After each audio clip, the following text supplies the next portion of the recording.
ಕೊನೆಗೂ ಕೂಡ ಕಿರಾತಕನನ್ನ ಸೆರೆ ಹಿಡಿಯಲಾಗಿದೆ. ಎಟಿಎಂನಲ್ಲಿ ಜ್ಯೋತಿ ಉದಯ್ ಮೇಲೆ ನಡೆದಂತಹ ಹಲ್ಲೆ ಪ್ರಕರಣಕ್ಕೆ ಸಂಬಂಧಿಸಿದಂತೆ ಇದೀಗ ಆರೋಪಿಯನ್ನ ಅರೆಸ್ಟ್ ಮಾಡಲಾಗಿದೆ. 3 ವರ್ಷಗಳ ಬಳಿಕ ಆರೋಪಿಯನ್ನ ಬಂಧಿಸಲಾಗಿದೆ. ಆಂಧ್ರ ಪ್ರದೇಶದ ಚಿತ್ತೂರಿನಲ್ಲಿ ಹಲ್ಲೆ ಮಾಡಿದಂತ ಆರೋಪಿಯನ್ನ ಬಂಧಿಸಲಾಗಿದೆ. ಮಧುಕರ್ ರೆಡ್ಡಿ ಅನ್ನುವಂತ ಮಾಹಿತಿ ಕೂಡ ಲಭ್ಯವಾಗ್ತಾ ಇದೆ. ಇನ್ನು ಆರೋಪಿ ಬಂಧನವನ್ನ ಗೃಹ ಸಚಿವ ಪರಮೇಶ್ವರ್ ದೃಢ ಸ್ಪಷ್ಟನೆಯನ್ನ ನೀಡಿದ್ದಾರೆ. ನಿಜವಾಗ್ಲೂ ಆತನನ್ನ ಬಂಧಿಸಿದ್ದಾರೆ ಅಂತ ಹೇಳ್ತಾ ಇದ್ದಾರೆ. ಆಂಧ್ರ ಮತ್ತು ಕರ್ನಾಟಕ ಪೊಲೀಸರ ಕಾರ್ಯಾಚರಣೆ ಜಂಟಿ ಕಾರ್ಯಾಚರಣೆಯಲ್ಲಿ ಈತನನ್ನ ಬಂಧಿಸಲಾಗಿದೆ. 2013ರಲ್ಲಿ ಜ್ಯೋತಿ ಉದಯ್ ಮೇಲೆ ಹಲ್ಲೆಯನ್ನ ನಡೆಸಿದ್ದ. ಬೆಂಗಳೂರಿನ ಕಾರ್ಪೊರೇಷನ್ ಬ್ಯಾಂಕ್ನ ಎಟಿಎಂನಲ್ಲಿ ಆಕೆ ದುಡ್ಡು ತೆಗೆದಂತ ವೇಳೆ ಈತ ಹೋಗಿ ಜ್ಯೋತಿ ಅವರ ಮೇಲೆ ಅಮಾನುಷ್ಯವಾಗಿ ಹತ್ಯೆಯನ್ನ ನಡೆಸಿದ್ದ. 3 ವರ್ಷಗಳ ಬಳಿಕ ಈತನನ್ನ ಸೆರೆ ಹಿಡಿಯಲಾಗಿದೆ. ಕೆಲ ದಿನಗಳ ಹಿಂದಷ್ಟೇ ಆರೋಪಿ ಸಿಕ್ಕಿಲ್ಲ ಅಂತ ಬಿ ರಿಪೋರ್ಟ್ ಕೂಡ ಕೊಡಲಾಗಿತ್ತು. ಆದ್ರೆ ಇದೀಗ ಮತ್ತೆ ಆ ಒಂದು ಕೇಸನ್ನ ಓಪನ್ ಮಾಡಿ ಆಂಧ್ರ ಪ್ರದೇಶ ಮತ್ತು ಕರ್ನಾಟಕ ಪೊಲೀಸರು ಕಾರ್ಯಾಚರಣೆಯನ್ನ ನಡೆಸಿ ಆತನನ್ನ ಬಂಧಿಸುವಲ್ಲಿ ಯಶಸ್ವಿಯಾಗಿದ್ದಾರೆ.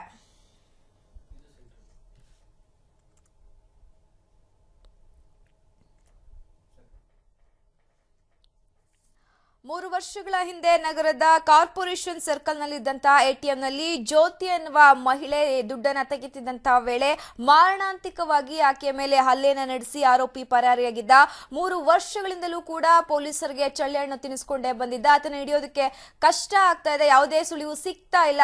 ಸಿಸಿ ಕ್ಯಾಮೆರಾದಲ್ಲಿ ಫುಟೇಜ್ ಇದ್ರೂ ಕೂಡ ಆತ ಸಿಕ್ಕಿರ್ಲಿಲ್ಲ ಅನ್ನುವಂತ ಮಾಹಿತಿಯ ಮೇಲೆ ಬಿ ರಿಪೋರ್ಟ್ ಕೂಡ ಹಾಕಲಾಗಿತ್ತು. ಆದ್ರೆ ಇದೀಗ ಆಂಧ್ರ ಮತ್ತು ಪೊಲೀಸರ ಜಂಟಿ ಕಾರ್ಯಾಚರಣೆಯೊಂದಿಗೆ ಆತನನ್ನ ಬಂಧಿಸಲಾಗಿದೆ. ಇನ್ನು ಆತನನ್ನ ಬಂಧಿಸಿರುವುದು ನಿಜ ಅಂತ ಗೃಹ ಸಚಿವ ಪರಮೇಶ್ವರ್ ಅವರು ಸ್ಪಷ್ಟನೆಯನ್ನ ನೀಡಿದ್ದಾರೆ.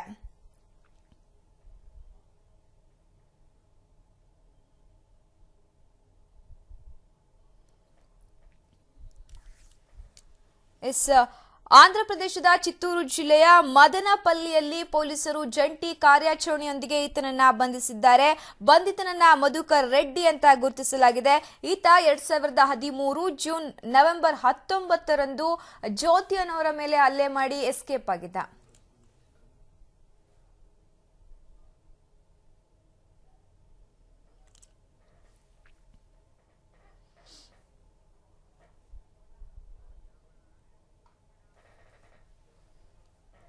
ಇನ್ನು ಆರೋಪಿ ಬಂಧನವನ್ನ ಗೃಹ ಸಚಿವ ಪರಮೇಶ್ವರ್ ಖಚಿತಪಡಿಸಿದ್ದಾರೆ. ಈ ಕುರಿತು ಬಿಡದಿಯಲ್ಲಿ ಮಾಹಿತಿ ನೀಡಿದ ಅವರು ಆಂಧ್ರ ಮತ್ತು ಕರ್ನಾಟಕ ಪೊಲೀಸರ ಜಂಟಿ ಕಾರ್ಯಾಚರಣೆಯಲ್ಲಿ ಈತನನ್ನ ಬಂಧಿಸಲಾಗಿದೆ ಅಂತ ಹೇಳಿದ್ದಾರೆ.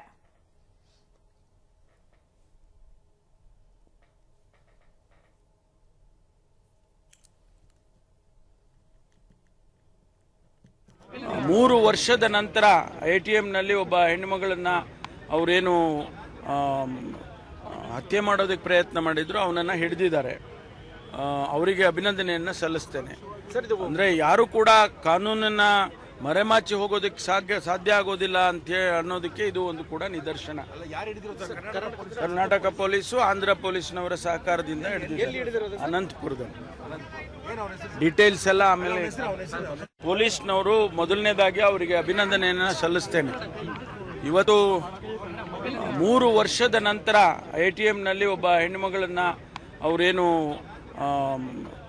ಹತ್ಯೆ ಮಾಡೋದಕ್ಕೆ ಪ್ರಯತ್ನ ಮಾಡಿದ್ರು. 2013ರ ನವೆಂಬರ್ 19ರಂದು ಬೆಂಗಳೂರಿನ ಕಾರ್ಪೊರೇಷನ್ ಬಳಿ ಇದ್ದಂತಹ ಎಟಿಎಂನಲ್ಲಿ ಜ್ಯೋತಿ ಅನ್ನೋರು ಹಣವನ್ನ ತೆಗೆಯುತ್ತಿದ್ದಂತ ವೇಳೆ ಆತ ಎಟಿಎಂಗೆ ನುಗ್ಗಿ ಆಕೆಯ ಮೇಲೆ ಮಾರಣಾಂತಿಕವಾಗಿ ಹಲ್ಲೆಯನ್ನ ನಡೆಸಿ ಆತ ಎಸ್ಕೇಪ್ ಆಗಿದ್ದ. ಅದಾದ ಬಳಿಕ 3 ವರ್ಷಗಳಿಂದನೂ ಕೂಡ ಪೊಲೀಸರಿಗೆ ದೊಡ್ಡ ಸವಾಲು ಅಂತಾನೆ ಹೇಳ್ಬೋದು. ಚಿಕ್ಕ ಪುಟ್ಟ ಕ್ಲೂಗಳನ್ನ ಇಟ್ಕೊಂಡು ಹಿಡಿತಿದ್ದಂತ ಪೊಲೀಸರಿಗೆ ಸಿಸಿಟಿವಿಯಲ್ಲಿ ಆತನ ದೃಶ್ಯ ಇದ್ರೂ ಕೂಡ ಆತನನ್ನ ಸೆರೆ ಹಿಡಿಯೋದಕ್ಕೆ ಸಾಧ್ಯವಾಗಿರ್ಲಿಲ್ಲ.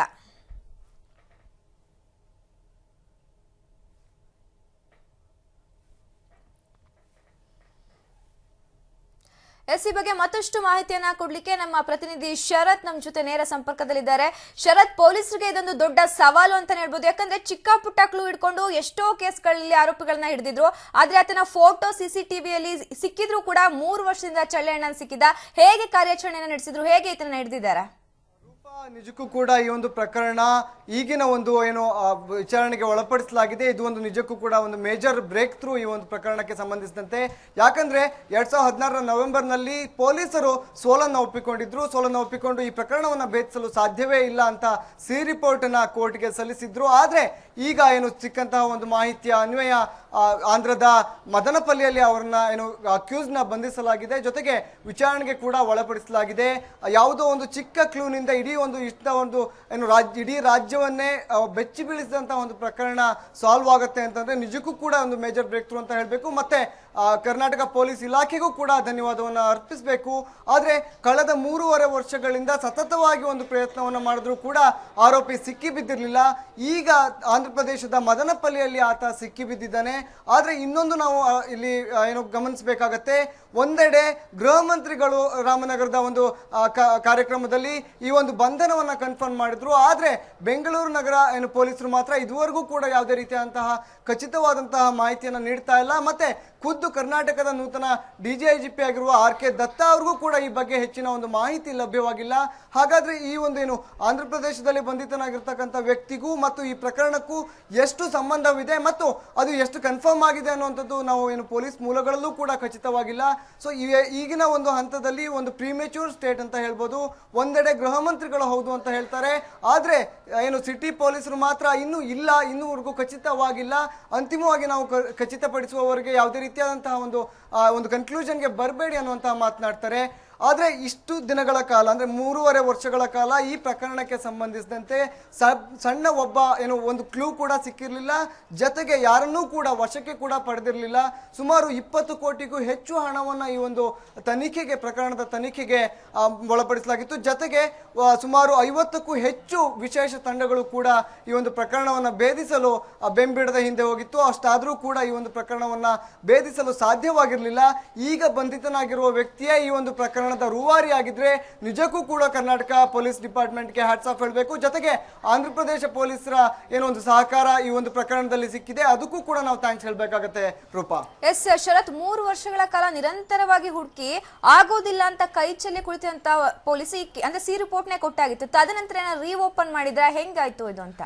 ರೂಪಾ, ಏನಂದ್ರೆ ಈ ಒಂದು ಪ್ರಕರಣದಲ್ಲಿ ಯಾವುದೇ ರೀತಿಯಾದಂತಹ ಕ್ಲೂ ಸಿಗ್ತಾ ಇಲ್ಲ ಅನ್ನುವ ಕಾರಣದಿಂದ ಏನು ವಿನಾಕಾರಣ ನಾವು ಒಂದು ಪೊಲೀಸ್ ಪಡೆಯನ್ನ ಜೊತೆಗೆ ಹಣವನ್ನ ಇದಕ್ಕೇನು ವೇಳೆ ಮಾಡ್ತಾ ಇದೀವಿ. ಇದು ನಿಜಕ್ಕೂ ಕೂಡ ಇದರಿಂದ ಯಾವುದೇ ರೀತಿಯಾದಂತಹ ಒಂದು ತಾರ್ಕಿಕ ಅಂತ್ಯ ಸಿಗುವುದಿಲ್ಲ ಅನ್ನುವಂತ ಒಂದು ಅಂಶ ಬೆಳಕಿಗೆ ಬಂದ ನಂತರದಲ್ಲಿ ಸಿ ರಿಪೋರ್ಟ್ ಅನ್ನ ಸಲ್ಲಿಕೆ ಮಾಡಿದ್ರು.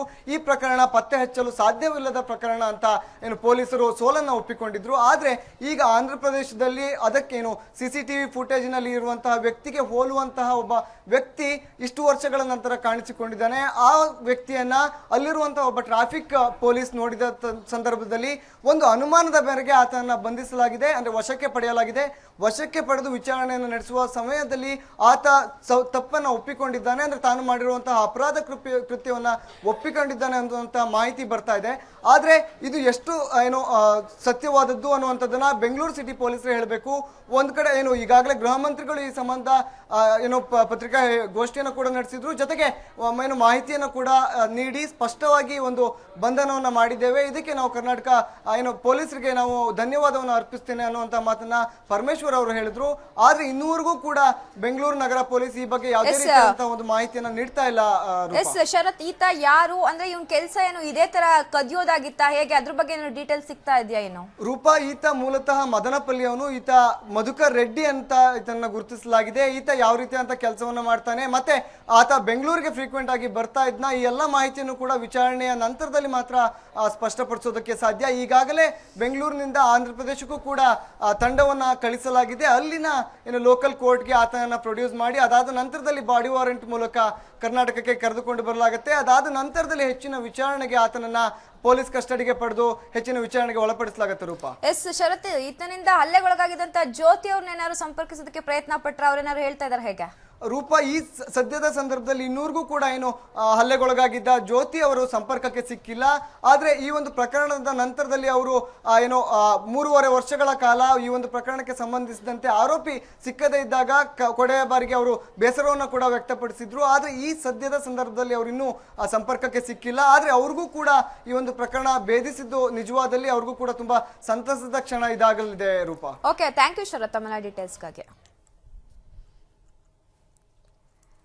CN 2013 ನವೆಂಬರ್ 19ರಂದು ಬೆಂಗಳೂರಿನ ಕಾರ್ಪೊರೇಷನ್ನಲ್ಲಿದ್ದಂಥ ATMನಲ್ಲಿ ಹಣ ತೆಗೆದಿದ್ದಂಥ ಜ್ಯೋತಿ ಅವರ ಮೇಲೆ ಮಾರಣಾಂತಿಕವಾಗಿ ಹಲ್ಲೆ ನಡೆಸಿ ಎಸ್ಕೇಪ್ ಆಗಿದ್ದಂಥ ಮಧುಕರ್ ರೆಡ್ಡಿ ಅನ್ನುವ ಆರೋಪಿ ಅಂತೂ ಇಂತೂ 3.5 ವರ್ಷಗಳ ಬಳಿಕ ಇದೀಗ ಸೆರೆ ಸಿಕ್ಕಿದ್ದಾನೆ. ಆಂಧ್ರ ಮತ್ತು ಕರ್ನಾಟಕ ಪೊಲೀಸರ ಜಂಟಿ ಕಾರ್ಯಾಚರಣೆಯೊಂದಿಗೆ ಈತನನ್ನ ಬಂಧಿಸಲಾಗಿದೆ. ಕಳೆದ ನವೆಂಬರ್ನಲ್ಲಿ ಕರ್ನಾಟಕ ಪೊಲೀಸ್ ಸಾಕಷ್ಟು ಸಾಕ್ಷ್ಯಾಧಾರಗಳು ಸಿಗ್ತಾ ಇಲ್ಲ, ಆತನ ಹಿಡಿಯೋದಕ್ಕೆ ಆಗ್ತಾ ಇಲ್ಲ ಅನ್ನುವಂಥ ರೀಸನ್ ಅನ್ನ ಕೊಟ್ಟು ಸಿ ರಿಪೋರ್ಟ್ ಕೂಡ ಹಾಕಲಾಗಿತ್ತು. ಆದ್ರೆ ಮತ್ತೆ ಏನು ಸವಾಲು ಅಂತಾನೆ ಹೇಳ್ಬೋದು ಪೊಲೀಸ್ ಡಿಪಾರ್ಟ್ಮೆಂಟ್ಗೆ. ಮತ್ತೆ ಇದನ್ನ ಸವಾಲಾಗಿ ಸ್ವೀಕರಿಸಿದಂತ ಕರ್ನಾಟಕ ಪೊಲೀಸ್ ತಂಡ ಮತ್ತೊಮ್ಮೆ ಆತನನ್ನ ಹಿಡಿಯೋದಕ್ಕೆ ಪ್ರಯತ್ನ ಪಟ್ಟಿದೆ. ಆಂಧ್ರ ಪ್ರದೇಶದ ಪೊಲೀಸರ ಸಹಕಾರದೊಂದಿಗೆ ಈತನನ್ನ ಬಂಧಿಸುವಲ್ಲಿ ಯಶಸ್ವಿಯಾಗಿದೆ.